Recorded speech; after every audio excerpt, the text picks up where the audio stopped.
On inCycle this week, Mariana Voss on her return to form after a break from injury. And with Rio around the corner, it's all about Olympic ambitions. Yeah, well, experience. I'm not sure if the experience in Olympic Games plays the major role, but you need to be able to stay calm. We also see how Mariana performed on the Aviva Women's Tour.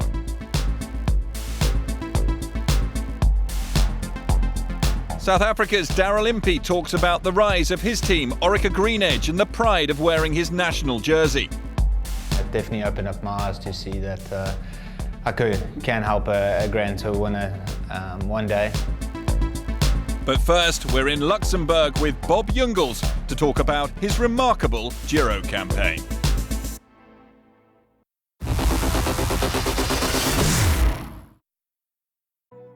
Mijn naam is Bob Jungels and I ride for Ethics Quickstep. My name is Bob Jungels and I ride for Ethics Quickstep. Mein Name ist Bob Jungels und ich fahre für Ethics Quickstep. Mon nom est Bob Jungels et je cours pour Ethics Quickstep. Luxembourg has a big character. Most of the people here speak fluently at least 4 languages. It's a small country. 600,000 people living here, the old city center, and it's actually nice to see how they mixed it up. Like you have still the old castles and then the modern city center. We have a lot of restaurants, even bars, and so you can spend a really good time here. I think from west to east it's about 55 kilometers, and from south to north it's 85. If you're going for a 6-hour ride, you probably visit some of the countries as well. Yeah, we had always really good cyclists. It's hard to say why we have so many good riders, but mostly we had always 1 or 2 riders less than the other big teams or the other big nations. So yeah, we always fighting for ourselves more or less, and that made us stronger maybe. I'm absolutely proud to wear the national jersey. I didn't have anybody doing practicing cycling in my family. I got into it through a friend, and when I was, I think, 7 years old, 6, 7 years old. So pretty young, yeah, 15, 16 years old, I was getting into international races a little bit. And so in 2010, I got junior world champion in Italy in time trial, and that's where it started all with the focus to get professional.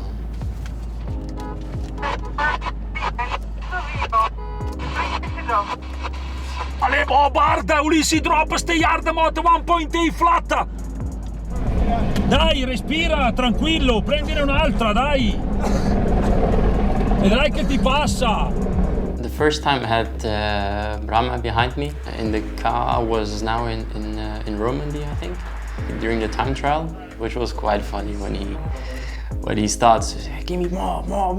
That it's really you could see that he's really into it, and but yeah, it even raises the spirit of the team. There have been so many highlights during this Giro. We started off so well, having Marcel and myself in the top 10 in the prologue, and then winning the 2 stages in Holland with Marcel, and yeah, there's been so much excitement just around it, because for myself it was the first time that I was in a lead-out train, and it worked out so well, and the spirit was so high every day, and every day there was something that happened. Either we won a stage, or like we did well in the finals. And of course, one of the highlights was when I got into pink. So I'll remember that for a long time, when Gianluca was working for me in the pink jersey to get the pink jersey. So yeah, and then afterwards when I saw my parents when they were coming to, it's been, yeah, a lot of emotional moments, and yeah, like I said, the Giro has been full of excitement for us. At the beginning, I really wanted to go for the top 10 in the GC, and I didn't really think about it until my dad, he actually said when we were driving down to Holland for a start. Then he said, yeah, but remember the white jersey because... and then I actually checked the list with the guys and I saw that I could be part of the 2-3 guys who could fight for it. I'm moving into a new place and jerseys will be the first thing on a nice wall then to have them. Yeah. It's always been a goal for me to be able to do the GC in a Grand Tour because my first Grand Tour was the Vuelta and I felt like the last week I was recovering really well. And I saw that last year in the Tour as well. So yeah, I think we decided like in one of the first training camps to give it a go. And yeah, in the end that it would work out so well. I think nobody really had imagined that. So it's been a surprise for me as well. And I'm trying to continue on that path now. I think then yeah, we'll see how it will unfold in the future.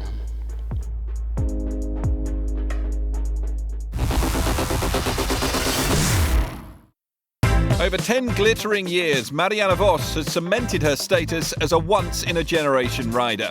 On the road, 3 World Championships, 4 Flèche Wallonnes, 3 overall wins at the Giro Rosa. Win after win after win.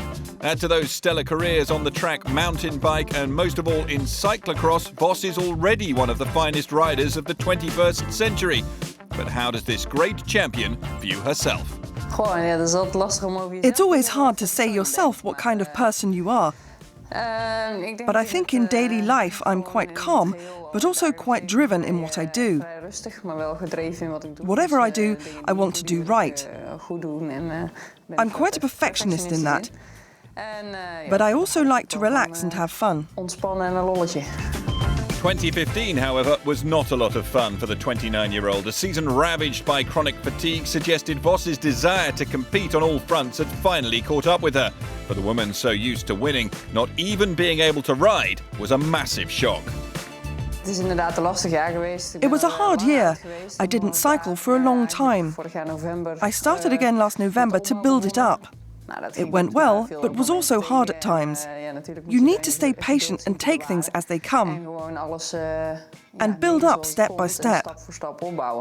It goes well, but never fast enough for a top athlete. So my patience is put to the test a lot. I do have to say that I'm really enjoying the steps I'm taking at the moment. Maybe that is the biggest success. But now Voss is back and well and truly focused on the road and most importantly, the Olympic road race in Rio. I was fortunate enough to enter twice already, Beijing and London. 2 completely different games, although I returned home with the same medal both times. I knew that feeling from Beijing, and that feeling got even better in London. It is the largest event an athlete can go to and prepare for. Even though it is only one day, it all has to come together in that one day. It would always be sport, and it is only one race. But it is that one race that you prepare for in all your training for so long. For a race that comes round once every 4 years, there's inevitable pressure when it's been your biggest focus for a long time. But looking back on her career, there's evidence that delivering on the day is a challenge unlikely to faze the 29-year-old. Well, you need to be physically okay, of course. And you need to be well trained. But you also need to be able to take the pressure on that one day. You need to be able to give a bit extra, just because it is the Olympics. That's where the difference is made in such a big event. Some will fail under the pressure, but some can give that 1% extra that they need. Yeah, well, experience. I'm not sure if the experience in Olympic Games plays the major role, but you need to be able to stay calm. You need to be able to see this as a normal race, so you can use the experience and intuition that you would use in a normal race. Otherwise, you will definitely make the wrong decisions. Having learnt from her troubles of last year, preparation for the Games has ultimately resulted in a cutback in her racing schedule this year. The Giro Rosa, a race Vos has won 19 stages of in the past, has been a particularly noticeable casualty. In an Olympic year, especially after I knew I was qualified to go, you need to have a good look at the right path to prepare for the Olympic Games. Every race is important, but in an Olympic year, it is a bit different. You want to prepare as best as possible, and for me, the Giro is not ideal. Although I really love that race, I'm unfortunately not doing it. It is better for me to do a good training camp, followed by a race to finalise the preparation. For a rider who's won so many titles for her country, any international event is a special occasion. And unsurprisingly, for a woman who's competed in just about every discipline of cycling, to be a part of a team from across the sporting tapestry is always memorable. That is something special. During the year you ride for your sponsor team, and you wear that name with lots of pride. But it is very special to be able to ride for your country. In my case, the Netherlands, in orange, in a championship.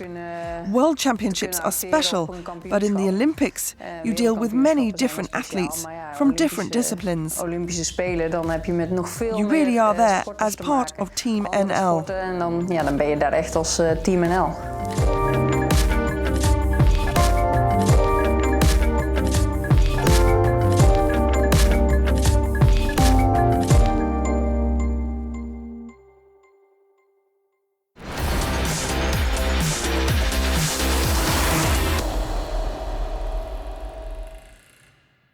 The 10th round of the UCI Women's World Tour hosted the third running of the Aviva Women's Tour. It featured both 2014 champion Mariana Voss and defending champion Lisa Brannauer. The 616-kilometre parcours was to be the toughest yet, 7,600 metres of climbing added by organisers' sweet spot.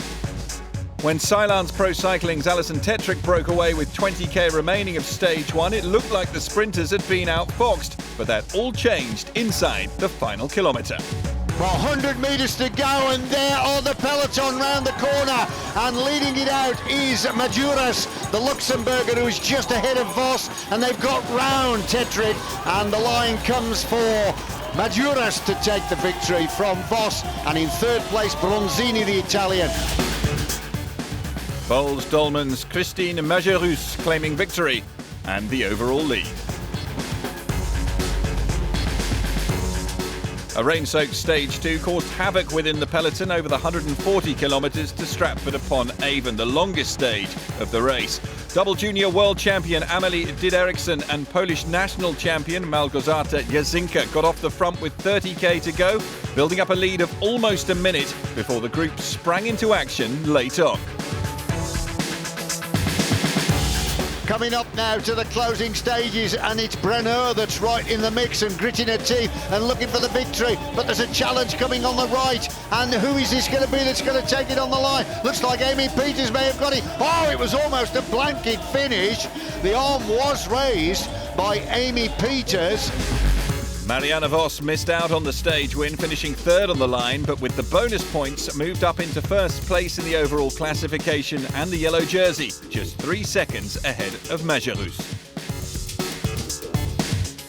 The opening kilometres of stage 3 into Chesterfield were demanding as the riders were forced to negotiate undulating country lanes. 11 riders eventually went clear on the approach to the first climb of the day in Winster, building up a lead of almost a minute by the time they reached the top. World champion Lizzie Armistead was part of a 3-rider group that bridged across to the initial breakaway in the final 40k.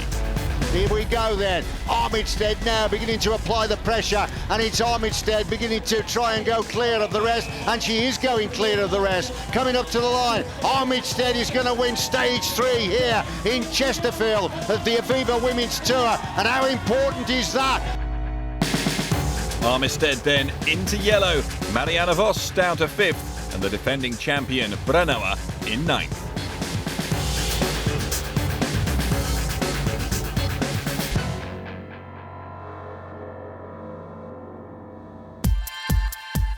When race leader Armistead went away with Elisa Longo-Borghini and Ashley Moolman-Pasio on the second climb of the day, it looked like a carbon copy of stage 3. Johansson joined them, but this time the break was caught, leading to a cagey group sprint to the line. Who's going to nail this one? Is it going to be Armistead? Is it going to be Longo-Borghini? Can Voss take it? It is the teammate of Armistead at the front, but on the right, it's Mariana Voss that goes early. Mariana Voss then, in that blue and white jersey, has swept round the right-hander, and she's now got the line in her sights. Nobody's going to catch the Flying Dutchwoman. Here she comes, Mariana Voss, for the stage victory in a 10-second bonus. How useful is that going to be? Second behind is Leah Kirchman, and third is Emma Johansson. Voss had to dig deep on the uphill run to the line in Stoke-on-Trent. The bonus seconds, though, and in the intermediate sprints, enough to put her back into contention in the overall classification, as she moved into 4th overall at 15 seconds. Stage 5 saw the race animated by a 7-woman break that included Molly Weaver. She spent much of the stage as the virtual yellow jersey before the combined efforts of Boels Dolmans and Rabo Liv hauled it back. Although the gap was never allowed beyond 5 minutes, the breakaway did manage to stay clear all the way to the finish in Kettering. Here goes the move then from Lapisto, the Finnish champion. That small style of hers gives her the head of the contest, and it's Lapisto leading this one out now. And the rider from Italy, Aila Cipollini, is Bastianelli in 2nd place. The crowd roaring them on up to the line. Lapisto takes it. Armistead, though, was untouchable in yellow, coming home to win the Tour by 11 seconds from Moolman-Pasio. It's been a fabulous tour for our team. I think we really showed what we're about. Boels Dolmans is probably the most dominant team in the world at the moment, and I couldn't have got this jersey without them. That win moves Lizzie Armistead up to 2nd place on the UCI Women's World Tour rankings, closing the gap to 87 points to her teammate Megan Guarnier. Mariana Voss jumps into the top 10 to 7th.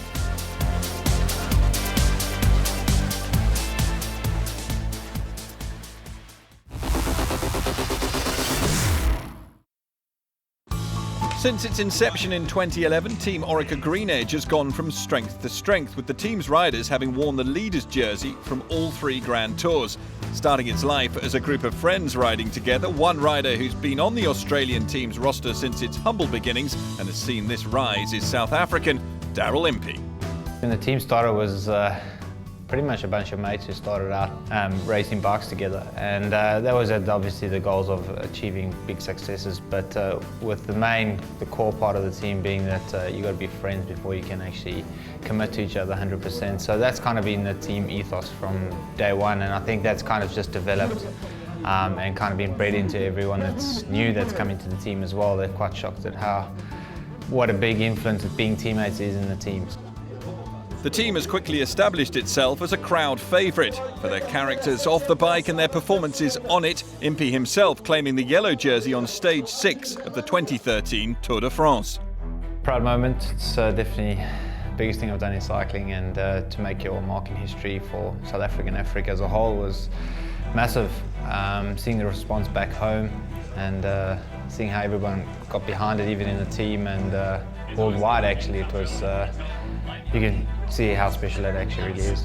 I think it's years of hard work that gets you there, but it's all those factors. It's the hard work, it's the sacrifices you make along the way, it's the luck involved at the Tour de France. There's so many crashes, all the stars need to line up. You need to train, you need to be fit, everything needs to be peaking at the right time.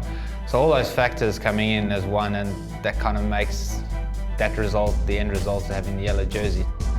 This season has so far been a successful one for Orica-GreenEdge, especially with Esteban Chavez's performance at the Giro and Matthew Hayman winning Paris-Roubaix. I think Matt is such a true teammate is that a lot of the times he's actually ridden himself. Most of the times he's ridden himself out the race in the hopes that his teammates can pull it off. But I think this was the one time Matty got his own opportunity and worked out for him.